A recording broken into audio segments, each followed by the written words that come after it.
الحمد لله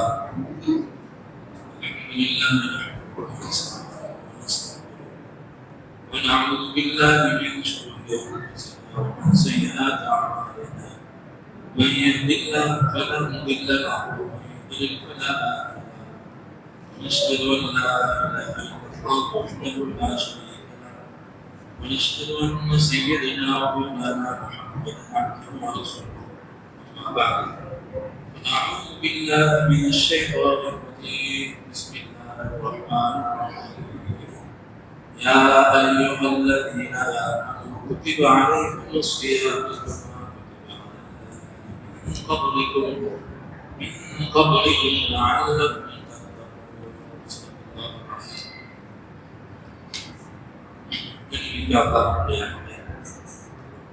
الله سبحانه وتعالى இந்த வருஷத்துடைய ரமலான் மாதத்தில் முதலாக நாம் பூர்த்தி செய்து இரண்டாவது ரமலானுடைய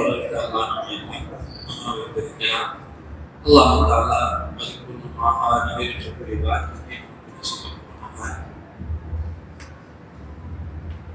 அல்லாஹ்வுடைய கிருபை தொழுகையில் அல்லாஹ் சுப்ஹானஹு வ தஆலா கலாம் ஷரீஃபாகிய குர்ஆனை ஓதக்கூடிய பாக்கியத்தை தொழுகையில் அதை கேட்கக்கூடிய வாக்கியத்தை அல்லாஹ் நமக்கு நசீபாக்கி இருக்கிறோம். சுருக்கமாக இந்த நேரத்தில் ஓதப்பட்ட வசனங்கள் இருக்கு சில விஷயங்களை மட்டும் ஓதப்படக்கூடிய வசனங்கள் ஏராளம். ஆனா நம்ம பேசக்கூடிய விஷயம் 2-3 ஆயத்துக்களை பற்றி மட்டும்தான் பேசணும்.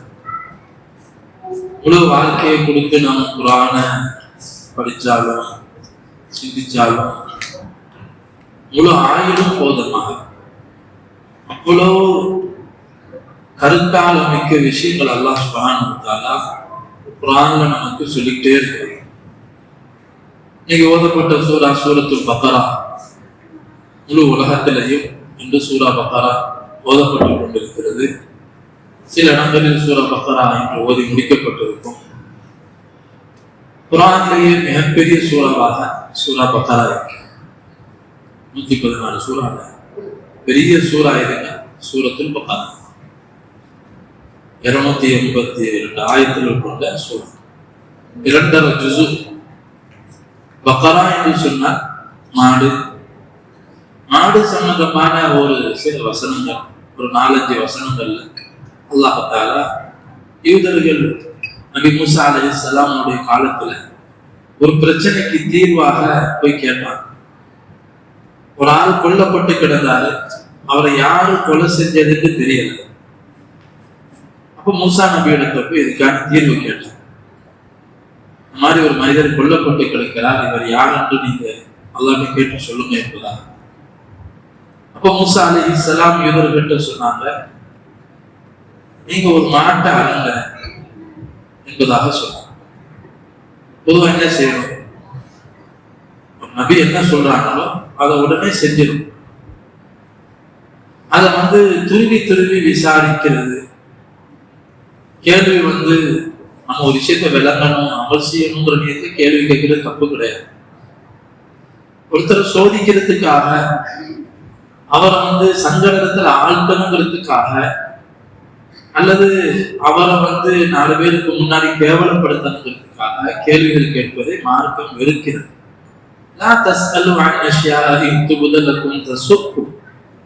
ஒரு இடத்துல அல்லாஹ் அதை தெளிவாவே சொல்லுவோம். ஒரு விஷயம் தெரிஞ்சிச்சுன்னு சொன்னா அதை போட்டு என்ன செய்யாதீங்க, தேவையில்லாம கேள்வி கேட்காதீங்க, அது உங்களுக்கு ஆபத்தாக முடியும். அந்த யூதர்கள் நபி மூசா அலைஹிஸ்ஸலாத்துல ஒரு மாட்டை அருங்கன்னு சொன்னோன்னு ஏதோ ஒரு மாட்டை வாங்கி அவங்க அறுத்திருக்கணும். ஆனா அவங்க என்ன கேட்டாங்க, அது என்ன மாடு, அது என்ன கலர்ல இருக்கும். அப்போ கேள்வி கேட்க சோதனை கூடிட்டே போச்சு. என்ன மாதிரி கேட்டோடனே, இந்த மாதிரியான மாடு, அது விவசாயத்துக்கும் போயிருக்காது, அது இணையோடையும் சேர்ந்திருக்காத மாடு, இது எங்க போய் கண்டுபிடிக்கிறது கேட்டாங்க. போய் தேடிட்டு அது என்ன கலர்ல இருக்கணும்னு கேட்டாங்க.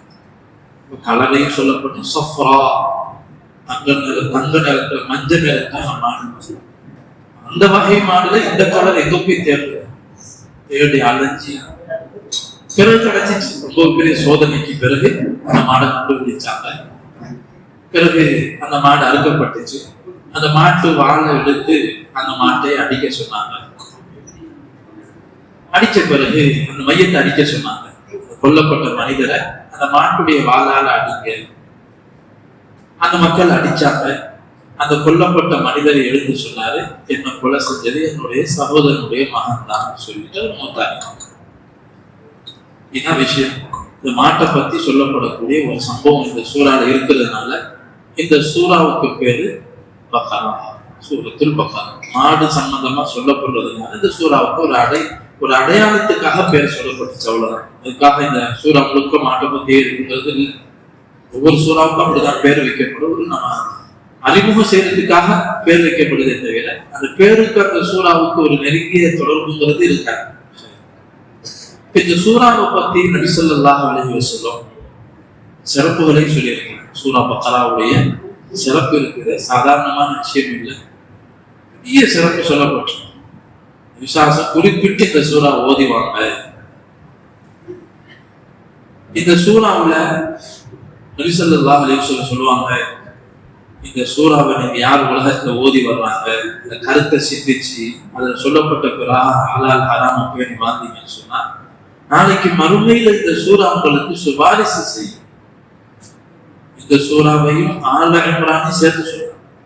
எப்படி வரும் இந்த ரெண்டு சூறாவும் சொன்னா, சில பேருக்கு எத்தியானிய உமல் கியாமதி கஅன்னஹுமா வபாபதான் அவ் கஅன்னஹுமா கமாமதான் அவ் கஅன்னஹுமா ஃபர்கானி மின் தைரின் ஸவாஃபின் ஹாஜானி அன் ஸாஹிபிஹிமா. யார் இந்த சூறாவுடைய நெருங்கிய தொடர்போடு இருந்தாங்களோ, ஓதி அமல் செஞ்சு அதுல ஈடுபட்டுக் கொண்டிருந்தார்களோ, அந்த மனிதர்களுக்காக இந்த ரெண்டு சூறாவும் மேகங்கள் நிழலிடுவதை போல ஒரு மேகத்தின் தோற்றத்திலேயோ அல்லது இரண்டு கொடைகளை போன்று அல்லது பறவைகள் எல்லா பறவை சேர்ந்து நிழலிட்டுக் கொண்டு இந்த மனிதனுக்காக மறுமைகள் எல்லாரும் மக்கள்லாம் பீதியில திடுக்கத்தில பல்வேறு சிக்கல்கள்ல மஹ்ஷர் மைதானத்துல நிற்கும் போது இந்த சூறாவை உடையவர்களை கண்ணியப்படுத்தும் முகமாக இந்த ரெண்டு சூறாவும் மேகத்துடைய தோற்றத்திலேயோ பறவைகளுடைய தோற்றத்திலேயோ இந்த மனிதனுக்கு நிழல் கொடுத்து கொண்டு வரும்னு சொன்னா அது எவ்வளவு பெரிய கண்ணியம் வாய்ந்த விஷயம். வல்லதோடு மட்டும் இல்லை, நபி ஸல்லல்லாஹு அலைஹி வஸல்லம் அந்த மனிதனுக்காக அல்லாஹ்ட்ட வாதாடி பேசினது. அல்லாஹ் இவங்க என்னை மரியாதை செஞ்சாங்க, நீ ஓதுனாங்க, சொல்லப்பட்ட கருத்துக்களை புரிஞ்சு நடந்தாங்க என்பதாக பேசி இவங்களை மன்னிச்சிரு, நீ சொர்க்கத்துக்கு அனுப்பிடு என்பதாக இந்த ரெண்டு சூறாக்களும் வாதாடும் சொன்னாங்க. அவ்வளவு ஒரு முக்கியத்துவம் வாய்ந்த சூறாவாக இருக்கு. மேலும் நபி ஸல்லல்லாஹு அலைஹி வஸல்லம் சொன்னாங்க, எந்த இடத்துல இந்த சூறா ஓதப்படுதோ அந்த இடத்துல ஷைத்தான் இருக்க மாட்டான். வீட்டுல பிரச்சனை குழப்பம், சில பேருக்கு தெரியும் நம்முடைய வீட்டுல ஏதோ ஒண்ணு இருக்குதுங்க, ஏதோ ஒரு சங்கடம் சஞ்சலம், எல்லாருக்கும் ஏதாச்சும் ஒரு பிரச்சனை வந்துட்டே இருக்குது, பழக்கத்தின்மை தெரியுதுன்னு சொன்னா சூறா முக்கியத்துவம் கொடுத்து ஓதி பாருங்க. நபி ஸல்லல்லாஹு அலைஹி வஸல்லம் சொன்னாங்க, லா தக்ரவு ஃபீ பைத்தின் ஃபீஹி ஷைத்தானுன் இல்லா ഖറஜ மின். எந்த வீட்டுல இது ஓதப்படுதோ அந்த வீட்டுல ஷைத்தான் வெளியேறிடும், முசீபத்துகள் போய். இன்னைக்கு வீடுகள்லாம் கபரிஸ்தான் மாதிரி ஆயிடுச்சு. வீடுகள்ல குர்ஆன் ஓதப்படுறது இல்லை, எல்லாம் படிக்கப்படுது, இசைக்கப்படுது, பாட்டுகள் பாடப்படுது, எல்லா விஷயங்களும் பார்க்கப்படுது. ஒரே ஒரு விஷயம் மட்டும் நடக்கிறது இல்லை, குர்ஆன் ஓதப்படுறது, குர்ஆனுடைய விஷயங்கள் படிக்கப்படுறது. அதனாலதான் நமக்கு வாழ்க்கையில் சோதனை. அதனால இந்த சூறாவுடைய சிறப்பை நபி ஸல்லல்லாஹு அலைஹி வஸல்லம் சிலாகிச்சு சொல்லி இருக்கிறாங்க. அப்படி என்ன இந்த சூறால சொல்லப்படுது? 2 ஜுஸுக்கு இருக்குது இந்த சூறா. ஷரியாத்துடைய தீனுல் இஸ்லாத்தினுடைய முக்கியமான எல்லா அடிப்படையான சட்டங்களும் இந்த சூறால சொல்லப்பட்டுச்சு. கொள்கை சார்ந்த விஷயம் இருக்குது. முதலாவது ஆரம்பிக்கும் போதே அல்லாஹ் கொள்கையை பத்தி தான் பேசுறான். அலிஃப் லாம் மீம். இந்த அலிஃப் லாம் மீம், அலிஃப் லாம் மீம் ரா, அலிஃப் லாம் மீம் ஸாத், இதெல்லாம் இருக்குது. இது ஒரு அடையாள பேர். இதனுடைய அர்த்தத்தை அல்லாஹ் மட்டும்தான் அறியும். அலிஃப் லாம் மீம்க்கு தனி அர்த்தம் கிடையாது. ஆனால் ஓதுனா நன்மை கிடைக்கும். ஓதுனா நபி ஸல்லல்லாஹு அலைஹி வஸல்லம் இதை உதாரணமா சொல்லி காட்டுவாங்க. குர்ஆன் ஓதும் பொழுது ஒரு எழுத்துக்கு அல்லாஹ் 10 நன்மையை தரலாம் அப்படின்னு சொல்லும் போது இதுதான் உதாரணமா சொன்னாங்க. அலிஃப் லாம் மீம் என்று ஓதினால் அலிஃபுக்கு 10 நன்மை, லாமுக்கு 10 நன்மை, மீமுக்கு 10 நன்மை. ஏன் இதை உதாரணமா நபி ஸல்லல்லாஹு அலைஹி வஸல்லம் சொன்னாங்க? குர்ஆனை விளங்காமல் ஓதினாலும் நன்மை இருக்கு. சில பேர் நினைச்சுட்டாங்க குர்ஆனை விளங்காம ஓதுனா வேஸ்ட், பிரயோஜனம். விளங்கி ஓதுனாதான் அதுக்கு நன்மைன்னு சொல்லி சில பேர் ஓதுறது இல்லை, அது அரபி தெரியாதுங்க. அதனால திலாவத்துல் குர்ஆன் என்பது தனி அமல், விளங்குவது என்பது தனி அமல். ரெண்டு அமல். குர்ஆனை உத்லுமா ஊஹிய இலைக மினல் கிதாப், உங்களுக்கு வேதத்தில் எது வகையாக அறிவிக்கப்பட்டதோ அதை ஓதுங்கள் என்று அல்லாஹ் கட்டளையிட்டார். உமிர்து அன் அத்லு ஹாதல் குர்ஆன், இந்த குர்ஆனை ஓதும்படி நான் ஏவப்பட்டிருக்கிறேன் நபி ஸல்லல்லாஹு அலைஹி வஸல்லம். ஓதுறது தனி அமல், அதை விளங்கி அந்த கருத்துக்களை சொல்றது ரெண்டாவது, அதன்படி அமல் செய்யறது மூணாவது. குர்ஆனுக்கு செய்யக்கூடிய முதல் கடமை அதை அல்லாஹ்வுடைய கலாம்னு சொல்லி நம்பணும். குர்ஆன் அல்லாஹ்கிட்ட வந்த மெசேஜ், எனக்கு அல்லாஹ்கிட்ட மெசேஜாக வந்தது, இது அல்லாஹ் எனக்கு இறக்கி வைத்த அல்லாஹ்வுடைய வேதம்னு சொல்லி முதல்ல நம்பணும். ஈமான் இருக்கு. இதுல எந்த கலப்படமும் கிடையாது, எந்த இடைச்சல்களும் குர்ஆன்ல கிடையாது. முழுக்க முழுக்க அல்லாஹ் இதை பாதுகாத்திருக்கிறான், நம்பணும். இரண்டாவது, இந்த குர்ஆனை தஜ்வீதோட, தர்த்தீலோட, உச்சரிப்புகளோட ஓதுறது கட்டாய கடமை. திலாவத்துல் குர்ஆன். இப்போ நபி ஸல்லல்லாஹு அலைஹி வஸல்லம் இங்க அலிஃப் லாம் மீம் அப்படிங்கிறத உதாரணமா சொல்லி இதை ஓதினாலும் அர்த்தமே இல்லை, அல்லாஹ்க்கு மட்டும்தான் இதனுடைய கருத்து விளக்கும். அப்படிப்பட்ட இந்த வார்த்தையை சொன்னாலும் அல்லாஹ் இடத்துல நன்மை இருக்கு. ஒரு இடத்துக்கு 10 நன்மை. பிறகு அல்லாஹ் சுப்ஹானஹு வ தஆலா இந்த பக்ராவை ஆரம்பிக்கும் போது தாலிகல் கிதாப், இது எப்படிப்பட்ட வேதம் தெரியுமா? லா ரைப ஃபீஹ், இதுல எந்த சந்தேகமும் கிடையாது, சந்தேகப்பட வேண்டிய அவசியமே இல்லை. 100க்கு 100 சத்தியமானது. எதெல்லாம் நாம சொல்றோமோ அது எல்லாம் நிச்சயமா நடக்கக்கூடியது. பொதுவாக புத்தகம் எழுதக்கூடியவங்க, மனிதர்களால் ஏற்றப்படக்கூடிய நூல்கள், புத்தகங்கள்லாம் இருக்குது. அதை எழுதிட்டு எழுதுவாங்க, இதெல்லாம் தவறுகள் இருந்தால் தெரிவிக்கவும், திருத்திக் கொள்கிறோம், ஏதாவது சந்தேகங்கள் இருந்தால் தெரிவிக்கவும், பிழைகள் இருந்தால் நன்றியோடு நாங்கள் திருத்திக் கொள்வோம் என்றால் சொல்லி புத்தகங்கள் எழுதுறவங்க அதை எழுதுவாங்க. ஆனா அல்லாஹ் சொல்றான், அப்படி ஒண்ணு யார்கிட்டையும் நீங்க பிழை இருக்குதுன்னு சொல்ல வேண்டிய அவசியமே இல்லை. இது 100க்கு 100 சத்தியமானது, பிழையே இல்லாதது. எல்லாமே ஆரம்பிக்கும் போதே அல்லாஹ் சொல்லிட்டு எந்த சந்தேகத்துக்கு இடமான விஷயமும் கிடையாது.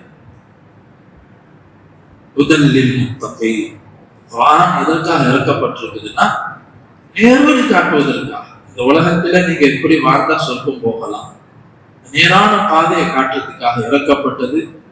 பொதுமக்கள் எல்லாருக்கும் இறக்கப்பட்டதுன்னு இன்னொரு இடத்துல அல்லாஹ் சொல்லுவான். குறிப்பாக அல்லாஹ் இந்த சூறாவுடைய ஆரம்பத்துல லில் முத்தகை, யாரிடத்துல தக்குவா இருக்கிறதோ, உள்ளத்துல உள்ளம் சார்ந்த அமல் தான் இப்ப சொல்ல போற விஷயம். இதான் கொள்கைன்னு சொல்லுவாங்க. மனிதனுடைய உள்ளத்துல அல்லாஹ்வை பற்றி, அல்லாஹ்வுடைய ரசூலை பற்றி, நபிமார்கள், மலாயிக்காமார்கள், எதெல்லாம் நம்ம கண்ணால பார்க்காம நம்பி இருக்கிறோமோ இதெல்லாம் சத்தியமானது நம்பணும். அதுல சந்தேகம், ஒரு விஷயத்துல சந்தேகம் வந்தாலும் ஆபத்தான்.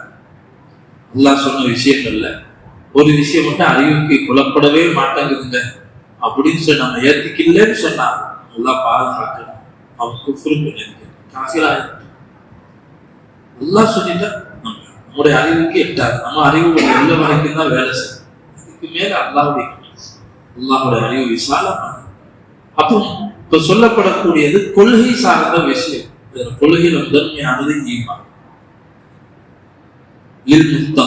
தக்குவா உள்ளவர்களுக்கு இது வழிகாட்டும் அல்லாஹ் சொல்றான். தக்குவா எங்க இருக்கும்? உள்ளத்துல. தக்குவா ஹாஹுனா. தக்குவாண்டா என்ன? இது அரபி வார்த்தை தக்குவாங்க. இம்திசாலு அவாமிரில்லாஹ் வஜிதினாபு நவாஹி. அல்லாஹ்வுடைய கட்டளைகளை எடுத்து நடக்கிறது. அல்லாஹ் இதெல்லாம் ஏவி இருக்கிறாரோ அதை எடுத்து நடக்கிறது. எதையெல்லாம் அல்லாஹ் ஹராம் என்று தடை செய்திருக்கிறானோ அதை விட்டு ஒதுக்கிக் கொள்றதான் தப்பு. இறை அச்சம்னு தமிழ்ல சொல்லுவோம், சுருக்கமா இறை பக்தின்னு சொல்லுவோம். என்னது? அல்லாஹ்வுடைய அச்சத்தின் காரணமாக அல்லாஹ் யாருடைய விளங்குனாதான் அல்லாட பயம் இருக்கும்.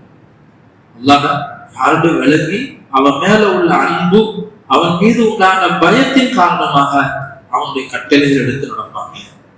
அவன் தடுத்த ஹராமான விஷயங்களுக்கு ஒதுக்கிக் கொள்வான். இதான் தக்குவாவுடைய அடையாளம். அவங்களுடைய அடையாளங்களை அடுத்த வசனங்கள் அல்லாஹ் சொல்லும் போது, தக்குவா உள்ளத்தை இருந்துச்சுன்னு சொன்னா அவங்க என்ன செய்வாங்க? மறைவான விஷயங்களை நம்புவாங்க. அல்லாஹ்வை பார்க்கல. நம்மளை பொறுத்த வரைக்கும் நம்முடைய நபி ஸல்லல்லாஹு அலைஹி வஸல்லம் நம்ம பார்க்கல. யாரையும் நம்ம பார்க்கல. மனிதர் தான் நபி ஸல்லல்லாஹு அலைஹி வஸல்லம். ஆனா நம்ம பார்க்கல, நம்புறோமே. அதனால நாம சஹாபாக்களை விட ஒரு வகையில நாம பாராட்டுக்குரிய விசுவாசம் பாராட்டுகிறார். விசுவாசம் பாராட்டினார். யாரெல்லாம் என்னை பார்த்து ஈமான் கொண்டீர்களோ அவர்களுக்கு ஒரு சுப செய்தி. தூபா லிமன் ரஆனி லிமன் ஆமன். அதாவது யார் என்னை பார்த்து ஈமான் கொண்டார்களோ அவருக்கு ஒரு வாழ்க்கை. ஆனால் என்னை பார்க்காமல் பின்னால் வரக்கூடிய மக்கள் என்னை நம்புவார்கள், என் மீது அன்பு வைப்பார்கள். அப்படிப்பட்ட மக்களுக்கு 7 சுப செய்தி சொன்னாங்க. நான் என்னுடைய சகோதரர்களை பார்க்க ஆசைப்படுகிறேன்னு சொன்னாங்க சஹாபாக்கள். சொன்னாங்க சஹாபாக்கிட்ட, நான் என்னுடைய சகோதரர்களை பார்க்க ஆசைப்படுறேன். சஹாபாக்கள் கேட்டாங்க, யார சொல்ல? நாங்க தானே உங்களுடைய சகோதரர்கள்? இல்ல, நீங்க எல்லாம் என்னுடைய சஹாபாக்கள், தோழர்கள். நீங்கள் என்னுடைய சகோதரர்கள் யாருன்னு சொன்னால், எனக்கு பின்னால் வருவார்கள். அவங்க என்னை பார்த்திருக்க மாட்டாங்க, ஆனா என் மீது அன்பு வைப்பார்கள், என்னை நம்புவார்கள், என்னை சந்திக்க ஆசைப்படுவார்கள். அப்படிப்பட்ட மக்களுக்கு அவங்களை நான் பார்க்க ஆசைப்படுறேன். விசுவாசம் நம்மளை பார்த்து அல்லாட விசுவாசம் ஆசைப்படுறேன். அல்லாஹ் அந்த கூட்டத்தை நம்ம எல்லாரையும் சேர்ப்பாங்க. மறைவான விஷயத்தை நம்புறேன். இஸ்லாத்துல அச்சாமியான விஷயம், அடிப்படையான விஷயம் என்னன்னு சொன்னா உள்ளத்துல ஈமான். அதுதான் அவரை இயக்கும். அது எந்த அளவுக்கு அவர் உள்ளத்துல ஆழமாக நம்பிக்கை இருக்குதோ அந்த அளவுக்கு தான் அவருடைய அமல்கள்ல பிரகாசம். அமல்ல இல்லாட்டி அமல் என்னங்க இருக்கும்? தொழுவோம், சடங்கா துவா செய்வோம், சடங்கா ஒரு லைஃபோட இருக்காரு. ஏதோ வேண்டாம் இருப்பாக அமல் செய்யறாரு. இன்னும் சொல்ல போனா அல்லாஹ் பாதுகாக்கணும், உள்ளத்துல அந்த நம்பிக்கையே சிலத்தை இல்லாம போயிடும். அது மாதிரி நம்ம கவனம் செலுத்தலன்னு சொன்னா, என்னுடைய உள்ளத்துல அல்லாஹ்வின் மீது உண்டான நம்பிக்கை எந்த அளவுக்கு இருக்கிறது, மறுமையின் மீது உண்டான நம்பிக்கை எந்த அளவுக்கு இருக்கிறது, சொர்க்கம் நரகத்தை பற்றியான நம்பிக்கை எந்த அளவுக்கு இருக்கிறது, இன்னைக்கு எனக்கு மௌத்து வந்தால் நான் மலாய்க்காவை சந்திக்கக்கூடிய நிலைமையில நான் எப்படி இருக்க போறேன், இன்னைக்கு நான் மௌத்தானால் கபூர்ல வைக்கப்பட்ட பிறகு என்னுடைய வாழ்க்கை ஆரம்பமாக இருக்குது, அதுக்காக நான் என்ன தயாரிப்பு செஞ்சிருக்கிறேன், இதெல்லாம் நம்ம சிந்திச்சு இதை பத்தி நம்ம பேசல, இதை பத்தி கவலைப்படலன்னு சொன்னா நமக்கே தெரியாது, ஈமான் போயிடும். ஆனா அமல் இருக்கும், தொழுவார், ஓதுவார். அவர் அதான் முனாஃபிக்குன்னு சொன்னாங்க விசுவாசம். இந்த சூராவுடைய ஆரம்பத்துல, சூரா பக்ராவுடைய ஆரம்பத்துல 3 சாரார்களையும் அல்லாஹ் சொல்லுவாங்க. ஈமான்தாரிகள் யாரு? இதுக்கு நேர் எதிரான காஃபிர்கள், நிராகரிப்பவங்க யாரு? இந்த ரெண்டுக்கும் மத்தியில தான் முனாஃபிக்கு. முனாஃபிக் என்று சொன்னால் இந்த ஈமான் இல்லைங்கிற நோய் உடையவர். உடம்புல நோய்னா என்னங்க? ஆரோக்கியமின்மைக்கு தான் நோய்னு சொல்லுவாங்க. ஆரோக்கியம் இல்லாம போச்சுங்க, பலகீனமாயிட்டாரு. அவர் உடம்புல நோய் வந்துட்டா பலகீனம்னு சொல்லுவோம். உடம்புல வர்ற நோய்க்கு நாம எந்த அளவு பயப்படுறோமோ இதை விட 1000 மடங்கு நம்ம பயப்படுறது எதுன்னு சொன்னா நம்ம உள்ளத்திலே வரக்கூடிய நோய்க்கு தான் பயப்படும். அவருடைய உள்ளத்திலே நோய் உண்டாகிவிட்டது அல்லாஹ் சொல்லுவோம். உள்ளத்தில் நோய்னா எது? அல்லாஹ்வை நம்பாம இருக்க, மறுமையை நம்பாம இருக்க, சொர்க்க நரகத்தை நம்பாம இருக்குது. வாழ்க்கைன்னா இதாங்க வாழ்க்கை, இதெல்லாம் இல்லாத இல்ல அசாத்தியில் அவ்வளி, இதெல்லாம் சும்மா கட்டுக்கதை, முன்னோர்கள் எழுதி வச்ச கதைகளை சொல்லிட்டு இருக்கிறாங்கன்னு சொல்லி எப்படி குறைசிகள் சொல்லி மறுத்தார்களோ அது போல யாருடைய உள்ளத்திலேயாவது அப்படி எண்ணங்கள் இருந்துச்சு ஈமான் இல்லைன்னு அர்த்தம்.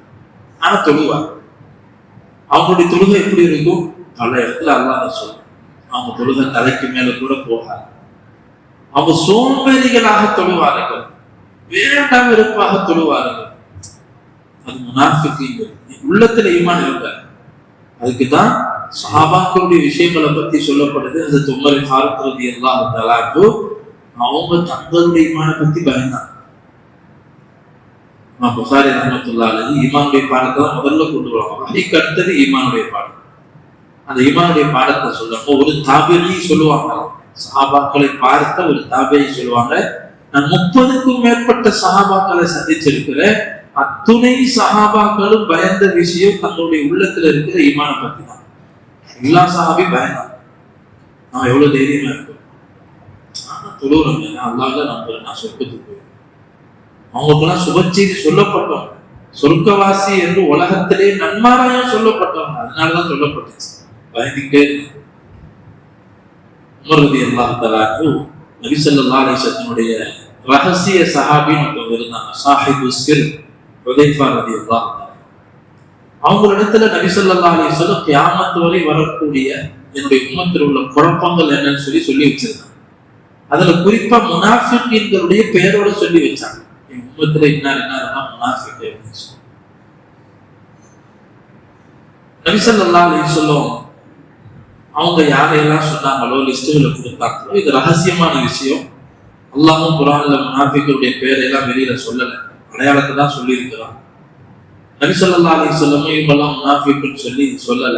ஆனா சஹாபாக்களுக்கு தெரியும் யார் யார் முனாஃபிக் சொல்லி. சில முனாஃபிக்குகளை வெளியே தெரியாது. இருந்தாலும் உமர் ரலியல்லாஹு தஆலா தன்னுடைய ஆட்சி காலத்துல ஹுதைஃபா ரலியல்லாஹு தஆலா போய் கேட்டாங்க. ஹுதைஃபா நபி ஸல்லல்லாஹு அலைஹி வஸல்லம் வந்து கியாமத் வரை வரக்கூடிய முனாஃபிக் லிஸ்ட் கொடுத்திருக்கிறாங்க. அதெல்லாம் நான் எல்லாத்தையும் கேட்கல, யார் யார் முனாஃபிக் சொல்லுங்க, நான் கேட்க மாட்டேன், ஏன்னா அது ரகசியம். இதை மட்டும் சொல்லுங்க, அந்த லிஸ்ட்ல என்னுடைய பேர் இருக்குதா? யாருங்க? எவ்வளவு பெரிய சஹாபி, யாருடைய நாவல அல்லாஹ் பேசுறான்னு நபி ஸல்லல்லாஹு அலைஹி வஸல்லம் சொன்னாங்க. யார் ஒரு தெருவுல வந்தா வேறு தெருவழியா ஷைத்தான் ஓடி போயிடுவான்னு சொன்னாங்களோ, யாருடைய கருத்தை முன்வைத்து அல்லாஹ் 20க்கும் மேற்பட்ட ஆயத்துகளை இறக்கினானோ, யாரை பார்த்து நபி ஸல்லல்லாஹு அலைஹி வஸல்லம் எனக்கு பிறகு ஒரு நபி கிடையாது, அப்படி வருவதற்கு தகுதி இருக்குதுன்னு சொன்னா உமர் என்று சொன்னார்களோ, அந்த உமர் ரலியல்லாஹு தஆலா தன்னுடைய ஈமானை பத்தி பயந்தார். நான் அந்த முனாஃபிக்களுடைய லிஸ்ட்ல என் பேர் இருக்குதான்னு போய் கேட்கிறான். ரொம்ப பயப்படுறேன். ஒவ்வொரு சஹாபி நான் உள்ளத்தை நினைச்சேன், நான் முனாஃபிகா முஸ்லிமா மூமினா, நான் முஸ்லிமோட நடிக்கிறேன்னா அது உண்மையிலேயே அல்லாஹ்விடத்துல மூமின் தானா? அப்போ ஹுதைஃபா ரலியல்லாஹு தஆலா சொன்ன, அல்லாஹ் பாதுகாப்பானாங்க, தங்களை பத்தி அப்படி ஒரு காரணம் நபி ஸல்லல்லாஹு அலைஹி சொல்லல, ஆனா உங்களை பத்தி இப்படி சொன்னாங்க நபி ஸல்லல்லாஹு அலைஹி வஸல்லம். இந்த உம்மத்துக்கு ஏற்படக்கூடிய குழப்பங்கள் வராமல் வாசலாக, அடைக்கப்பட்ட வாசலாக உமர் இருப்பார். இந்த வாசல் ஒரு நாள் உடைக்கப்படும் சொல்ல. என்னைக்கு அது உடைக்கப்படுமோ அது கியாமத் வரை அலைய மாதிரி இந்த உம்மத்து ஃபித்னா இருந்துகிட்டே இருக்குன்னு சொல்ல. இதை இப்படி வேணா உங்களை பத்தி சொல்லியிருக்கிறாங்க. உமர் ரலியல்லாஹு தஆலா அல்லாஹ்வுக்கு நன்றி செலுத்துறாங்க. அல்ஹம்துலில்லாஹ், நான் ஷஹீதாவேன்னு சொல்லி நபி ஸல்லல்லாஹு அலைஹி வஸல்லம் சொல்லிட்டாங்க. கதவு திறக்கப்படும் சொல்லலையே, உடைக்கப்படும் தானே சொன்னாங்க. உடைக்கப்படும் சொன்னா நான் ஷஹீதாக்கப்படுவேன். அன்னைக்கு ஏற்பட்ட குழப்பம் தாங்க இந்த உம்மத்துல. இவ்வளவு பெரிய குழப்பத்தை பார்த்துட்டு உலகளாவிய அளவுல இவ்வளவு பெரிய குழப்பம் அன்னைக்கு ஏற்பட்ட குழப்பம். என்னைக்கு அவங்க ஷஹீதாக்கப்பட்டாங்களோ அன்னையிலிருந்து ஏற்பட்டுச்சு. ஆக ஒவ்வொரு சஹாபியும் தன்னுடைய ஈமானை பத்தி பயந்ததுனால நாமும் நம்முடைய ஈமானை பத்தி பயந்தோம். என்னுடைய உள்ளத்துல ஈமான் சீராக இருக்கு, நான் ஈமானோட மௌத்தாக. இதுதான் ஒரு முஸ்லீமுடைய முக்கியமான லட்சியமாக இருக்கு. எவ்வளவு கவலை இருக்கலாம் உலகத்துல, எவ்வளவு நமக்கு தேவைகள் இருக்கலாம், அதெல்லாம் சின்ன கவலைங்க. பெரிய கவலை என்ன தெரியுமா? நாங்க ஈமானோட மௌத்தாக. நேற்று ஓதப்பட்ட வசனத்துல கூட நபிமார்களுடைய விஷயங்களை சொல்லும் போது இப்ராஹிம், ஹஜ்ரத் இப்ராஹிம் அலைஹிஸ்ஸலாம் தங்களுடைய பிள்ளைகளுக்கு வசியத்து செய்தார். வசியத்துனா மரண சாசனம் நம்மளாம் என்ன வசியத்தை செய்வோம்? சுத்தம் பத்தி, என்னங்க வீடு வாசலை பத்தி, மனையை பத்தி, நிலத்தை பத்தி வசியத்தை செய்வோம். இப்ராஹிம் பனிஹி வ யாக்கூப், இப்ராஹிம் அவர்கள் தங்களுடைய பிள்ளைகளுக்கு, யாக்கூப் அலைஹிஸ்ஸலாம் அவர்களும் தங்களுடைய பிள்ளைகளுக்கு வசியத்து செய்தார்கள். யா பனிய, என்னுடைய மக்களே, என்னுடைய பிள்ளைகளே, இன்னல்லாஹ் அஸ்தஃபா லகுமுத்தீன், அல்லாஹ் உங்களுக்கு பரிசுத்தமான தீனை உங்களுக்கு தேர்வு செஞ்சு தந்திருக்கிறார். பெரும்பான்மை மக்கள் இந்த தீனை ஏற்றுக்கொள்ளல. கியாமத் வரைக்கும் பெரும்பான்மையினர்கள் தீனை ஏற்க மாட்டாங்க. சிறுபான்மையினர்கள் கொஞ்சம் மக்கள். அதுவும் இப்ராஹிம் அலைஹிஸ்ஸலாம் காலத்துல எவ்வளவு தியாகம் செஞ்சு ஒரு குடும்பத்தை தான் உருவாக்க முடிஞ்சிச்சு. அந்த அரசரால பெரிய நஷ்டங்களை சந்திச்சாங்க. எத்தனை மக்கள் ஈமான் கொள்ளல. ஒரு குடும்பம் மட்டும்தான் முஸ்லீமாக இருந்துச்சு. அதனால தங்களுடைய கடைசி அந்த பிள்ளைங்களுக்கு வசியத்தை செஞ்சாங்க.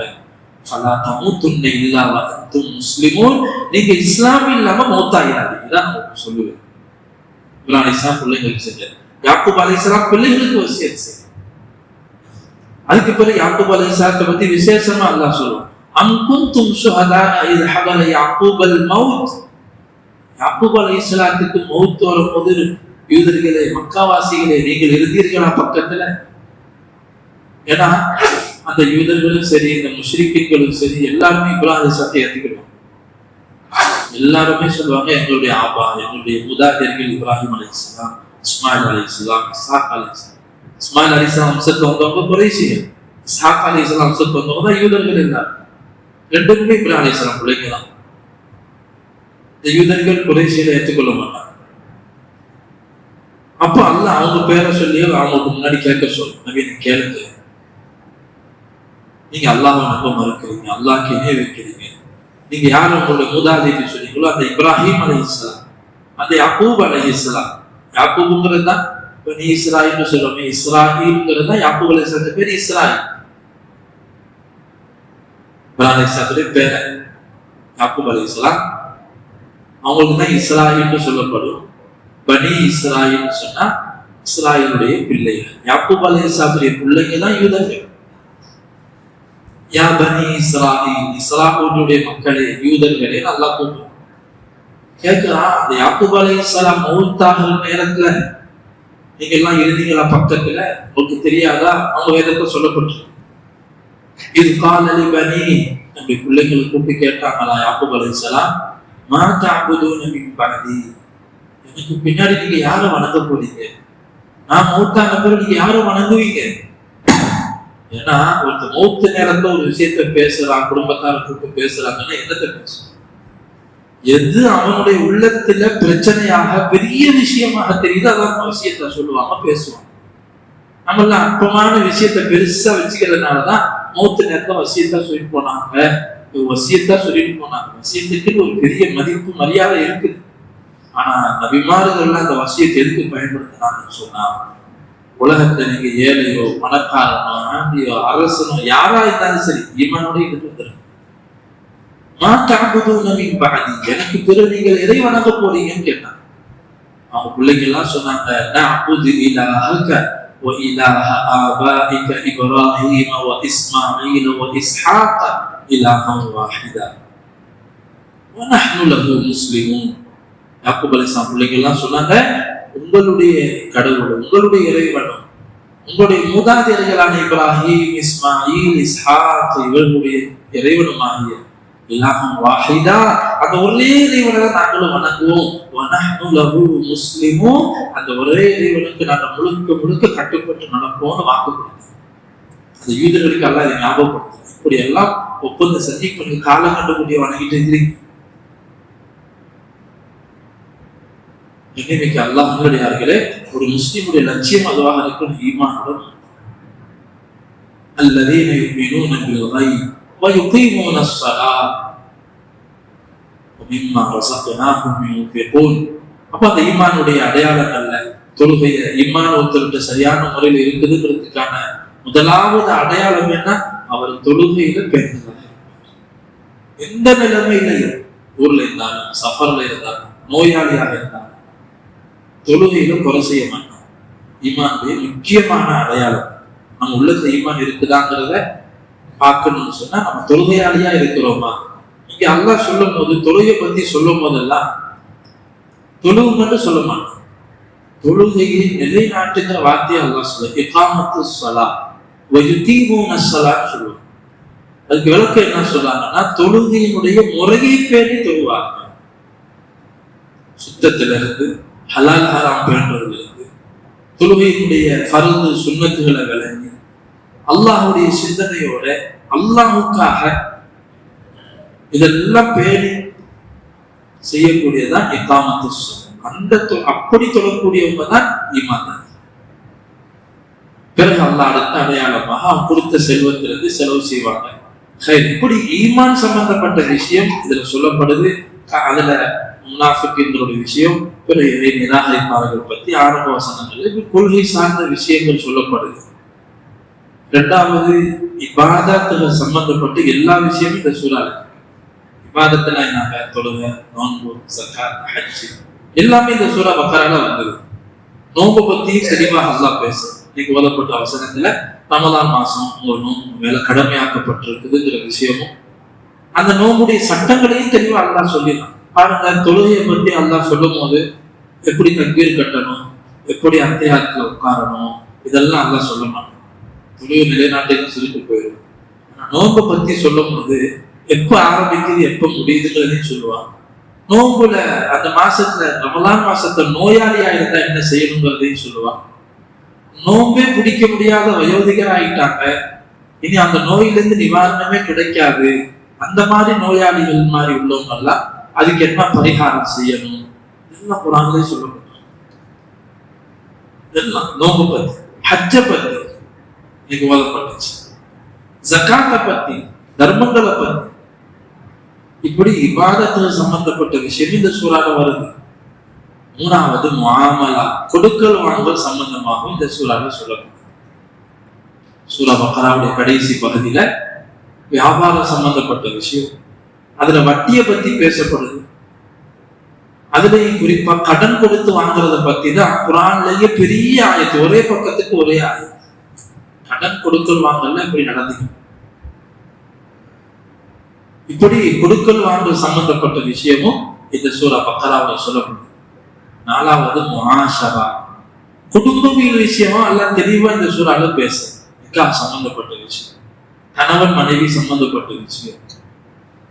பிறகு குடும்ப வாழ்க்கையில பிரச்சனை ஏற்பட்டுட்டா தலாக்கு சம்பந்தப்பட்ட விஷயம் இந்த சூறால சொல்லப்படுது. ஹுலஹ்ங்கிற ஒரு பெண்ணு வாழ்க்கையில விவாகரத்தை கேட்டா அதுக்கான விஷயம். பிரிஞ்சு போன பிறகு 3 தலாக்கு விட்டுட்டாங்க, இவங்க சேர்ந்து வாழவே முடிய வாய்ப்பு இல்லை, அப்படி திருப்பி சேர நினைச்சா அந்த பெண்ணுக்கு வேற கல்யாணம் முடிஞ்சு அவரு வாழணும்னு சொல்லி விட்டுட்டு போனா தான் முதல் கணவருக்கு கிடைப்பாங்கிற எச்சரிக்கை தண்டனையாக சொல்லப்படுது. பிறகு அது போல ஒரு பெண்ணு, தலாக்கு விடப்பட்ட பெண்ணு கர்ப்பஸ்திரியாக இருக்கிறாங்க, பாலூட்டக்கூடிய குழந்தையை வச்சிருக்கிறாங்கன்னு சொன்னா அதுக்கு இந்த கணவன் செலவினங்கள் கொடுக்கிற சம்பந்தமான விஷயம். இப்படி தலாக்கு ஹுலாய் சம்பந்தப்பட்ட விஷயமும் சூரா பக்கராவுல முஆஷரா பத்தி, ஆட்சி அதிகாரங்கள் வந்துருச்சுன்னு சொன்னா அதை பத்தி இந்த குர்ஆன் பேசு, எதை விட்டு வைக்கணும். இப்படி எல்லா விஷயத்தையும் சொல்லி ஒரு ஆயத்துல நச்சுன்னு ஒரு விஷயத்தை அல்லாஹ் சொல்லுவான். யா அய்யுஹல்லதீன ஆமனு துகுலு ஃபிஸ்ஸில்மி காஃபா, ஈமான் கொண்டவர்களை இஸ்லாத்துல முழுசா. கொள்கையில இஸ்லாம் இருக்குதுங்க, இபாதத்துல தீன் இல்ல. இல்ல இபாதத்தெல்லாம் இருக்குதுங்க, கொடுக்கல் வாங்கல்ல தீன் இல்ல, ஹலால் ஹராம் பேணுறது இல்ல. அல்லாஹ் சொல்ல ஒன்றோடு ஒன்று அல்லாஹ் பிணைத்து வைத்திருக்க, எல்லாம் செய்யறாரு. கொள்கை சரியில்லை, ஏற்கப்படாது. கொள்கை அல்லாஹ்க்கு ஈடாக ஒருத்தரை நினைச்சு வச்சிருக்கிறாரு, ஆனா நல்ல இபாதத் செய்யறாரு. ஹஜ்ஜுக்கே போறாரு, ஜகாத்து கொடுக்கிறாரு, ஆனா இதெல்லாம் இன்னொரு ஆளுக்காக செய்யறாரு, முகஸ்துதிக்காக செய்யறாரு, ஏற்கப்படும். சரி, அதெல்லாம் சரியா இருக்குது. இபாதத்துகள் அதுல ஷிர்க் செய்யறாரு. சரி, இதெல்லாம் சரியா இருக்குது. கொடுக்கல் வாங்கல்ல இவர் வட்டியை விட்டு ஒதுங்கிறது இல்லை. இன்னைக்கு புதிய புதிய வியாபாரங்கள் சமூகத்துல முளைச்சிக்கிட்டே இருக்கு, ஒவ்வொரு நாளைக்கும் முளைச்சிட்டு இருக்கு. புதுசு புதுசா நவீனமான வியாபாரங்கள் ரொம்ப கவனமாக நம்ம அடியெடுத்து வைக்கணும். ஹராமை விட்டு தப்பவே முடியாதோங்கிற மாதிரி இன்னைக்கு ஹராமுடைய புகையாவது நம்ம நுகர்வோன்னு சொல்லப்பட்டிருக்கோம். ரொம்ப கவனமாக இருக்கணும். ஹராம் உள்ள போச்சுன்னா நம்ம என்ன அமல் செஞ்சு கபூலா, ரொம்ப கவனமா இருக்கு. சாப்பாடே கிடைக்கல, நிர்பந்தம், என்னங்க பசி பட்டினி பஞ்சத்துல வாழ்றாங்க. இந்த மாதிரி கட்டத்தில் இருக்கிறவங்களுக்கு தான் அல்லாஹ் ஹராம ஹலால் ஆக்கும். நீ செத்ததே சாப்பிடலாம். ஒருத்தர் நிர்பந்திச்சு சாராயத்தை குடிக்க வச்சுட்டாங்க, அல்லாஹ் ஹலால், நீங்க அதை குடிக்க நிர்பந்திச்சு உன் மனசு அதை விரும்பல, வெறுக்கலாம். அல்லாத எந்த நிலைமையிலையும் நாசா கொடுக்குறா இருந்தாலும் சரி, கஞ்சி காசு கொடுக்குறா இருந்தாலும் சரி, பார்த்து நம்ம ஹராமாயிட்டோம், எல்லாரையும் ஹராத்துல விட்டுருவோம். ஹராமை விட்டு ஒதுக்கணும், ஹராம ஈடுபடுறவங்களும் ஒதுக்கணும். எப்படி காசு வந்தா சரி வாங்கி போட்டுருக்குல, இத்தனை பேர் நோம்பு வீணும் கபுலா கொடுக்குறவங்க வேண்டுதலாக சுத்தமான காசு என்ன சரி, விருந்து கொடுத்தாலும் சரி, அடுத்தவங்களுக்கு கொடுத்தாலும் சரி, இதெல்லாம் இந்த சூறால பேசப்படுது. அதுதான் அல்லாஹ் சொல்றான், இஸ்லாத்தை முழுசா வாங்க, ஒரு கால் இஸ்லாத்துல ஒரு கால் வெளியில செல்லாது. இது எப்ப இறங்குன்னு சொன்னா, அப்துல்லாஹ் இப்னு சலாம் ரலியல்லாஹு அன்ஹு சஹாபி யூத மதத்துக்கு இஸ்லாத்தை தீனுக்கு வந்தாங்க. வந்த பிறகு நபி ஸல்லல்லாஹு அலைஹி வஸல்லம் சொன்னாங்க, என்ன சொல்லப்படுது, அவங்க உள்ளத்துல நினைச்சாக்கலாம், நாம யூத மதத்துல ஒட்டகத்தை சாப்பிடமா, ஒட்டக கறி ஒட்டக பால் ஹராம் ஆக்கி கொண்டாங்க யூதர்கள். அல்லாஹ் ஹராம் ஆக்கல, அவங்களே ஹராம் ஆக்கிட்டாங்க. அப்போ நம்ம இஸ்லாத்திலேயே அதை நம்ம ஹராமாவே நினைச்சு சாப்பிடாம இருந்துக்கலாமே நினைச்சோம். சனிக்கிழமை நமக்கு யூத மதத்துல புனிதமான நாள், இஸ்லாம் முஸ்லீம்கிட்ட வெள்ளிக்கிழமை புனிதம், நம்ம ரெண்டையுமே புனிதமாக்கி கொள்வோமே நினைச்சாங்க. அப்போதான் அல்லாஹ் ஆயத்தை நினைச்சாங்க. அல்லாஹ் ஆயத்தை அழைக்க சொல்லிட்டான், புதுஃபுலு ஃபிஸ்ஸில் காஃபா.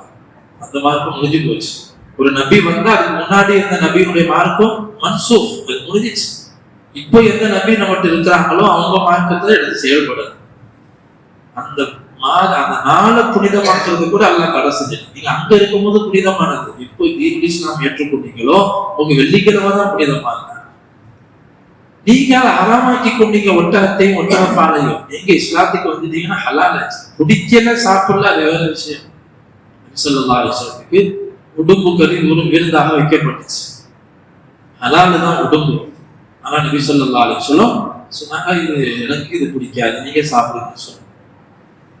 பிடிக்கல சாப்பிடல அதனால பிரச்சனை இல்லங்க, ஹராம் ஹலாலே ஹராம்னு சொல்லக்கூடாது, ஹராம் ஹலாலா இருக்கக்கூடாது. அந்த அடிப்படையில இந்த சாபிக்கு சொல்லப்பட்டுச்சு முழுசா இஸ்லாம். நம்ம யோசிச்சு பார்த்து எத்தனையோ விஷயங்கள்ல நம்ம மற்றவங்களை பின்பற்றக்கூடியவங்களாக, இதெல்லாம் இப்படி இல்லாம எப்படி பொய் சொல்லாம எப்படிங்க வியாபாரம் செய்ய முடியும், வட்டி சம்பந்தம் இல்லாம எப்படிங்க செய்ய முடியும், இப்படி சொல்லி சொல்லி இன்னைக்கு ஹராமான விஷயங்கள்ல சர்வசாதாரணமா கேட்கிறாரு. சரி சாப்பிடக்கூடாது தானே இது பண்றீங்கிறது, அது நம்ம அதை டெலிவரி பண்றதுல என்ன தப்பு இருக்கு கேட்க. எதை நமக்கு சாப்பிடுவது ஹராமாக்கப்பட்டிருக்கிறதோ அதை வியாபாரம் செய்வதும் ஹராம். அதை எடுத்து கொடுத்து கடையில சூப்பர் மார்க்கெட்ல வேலை செய்யறாரு, அவர் என்ன செய்யறாரு, இவர் குடிக்க மாட்டார், ஆனா அந்த பாட்டில எடுத்து கொடுக்கிறார். تعاونوا على الاثم والعدوان وتعاونوا على البر والتقوى ولا تعاونوا على الاثم والعدوان. பாவத்திற்கும் விரோதத்துக்கும் உதவி செய்யாதீர்கள், நன்மைக்கும் தக்குவாவான விஷயத்துக்கும் உதவி செய்யுங்கள். இன்னைக்கு பெண்கள் என்ன செய்யறாங்க, எப்படியாவது எங்களுக்கு காசு பணங்களோ கொண்டு வந்து கொடுத்தா போதும், அது நீங்க எப்படி சம்பாதிங்களோ பிரச்சனை இல்லை, அந்த காசுல இருந்து பறக்கத்து இருக்கும், நிம்மதி இருக்கும், ஹப்பத்து இருக்கும். வர்றதும் தெரியாது போறதும் தெரியாது, இங்கிட்டு வர்றது தெரியாது, முசீபத்தையும் சேர்த்து கொண்டு வரும். பெண்கள் இது விஷயத்த கவனம் செலுத்தணும். நீங்க ஹலாலா தானே சம்பாதிக்கிறீங்கன்னு கேட்கணும். என்ன வியாபாரம் செய்றீங்க பெண்கள் கேட்கணும். பெண்கள்கிட்ட ஹலாலுடைய பேருதல் வந்துருச்சு சொன்னா நாங்கள் நிச்சயம் ஹலால பேர் நடப்போம், நிச்சயம் பேர். ஏன் மனைவியே சப்போர்ட் பண்றாங்க, நீங்க ஹராத்துல போக வேண்டாம், நாங்க பசி பட்டினோட கூட கஞ்சியை கொடுத்து வாழ்ந்துருவோம், ஆனா நீங்க ஹராத்தை கொடுத்து எங்க வயிற்றுல நெருப்பை போட்டு நிரப்பாதீங்கன்னு சொல்லக்கூடிய பெண்களாக இருந்தால் அந்த நிச்சயம் ஹராத்தை விட மாட்டோம். இன்னைக்கு இந்த மாதிரி விஷயங்களை விட்டும் நம்ம ரொம்ப கவனமாக இருக்கணும். அல்லாஹ் சுப்ஹானஹு வ தஆலா இந்த சூரா பக்ராவுல இது போன்ற ஏராளமான செய்திகள், மசாயில்கள், சட்டங்கள் சொல்லப்படுது. நாம இதெல்லாம் சொல்றதுக்கு நேரம் இல்லை. மேலோட்டமா இந்த செய்தி இருக்குதுன்னு தான் சொல்றோம். நம்ம என்ன செய்யணும்? காலம் முழுக்க குர்ஆனுக்கு நேரம் கொடுக்கணும். இதெல்லாம் விளங்காம நம்ம அல்லாஹ்ட்ட போயிடக்கூடாது. நாளைக்கு குர்ஆனும் அல்லாஹ்ட்ட பேச இருக்குது. அதுக்கு முன்பாகவே குர்ஆனை நம்முடைய நண்பனாக ஆக்கிக் கொள்ள வேண்டும். அல்லாஹ் சுப்ஹானஹு வ தஆலா அப்படிப்பட்ட உயர்ந்த பாக்கியத்தை நாம் எல்லோருக்கும் நசீபாக்குவானாக. ஹலால் ஹராமை பேர் நடக்கக்கூடிய அந்த உன்னதமான நல்லடியார்கள் கூட்டத்தில் அல்லாஹ் நாம் எல்லோரும் சேர்த்து புரிவானாக. ஆமீன். ஆகிர் தஅவானா அல்ஹம்துலில்லாஹி ரப்பில் ஆலமீன். அஸ்ஸலாமு அலைக்கும்.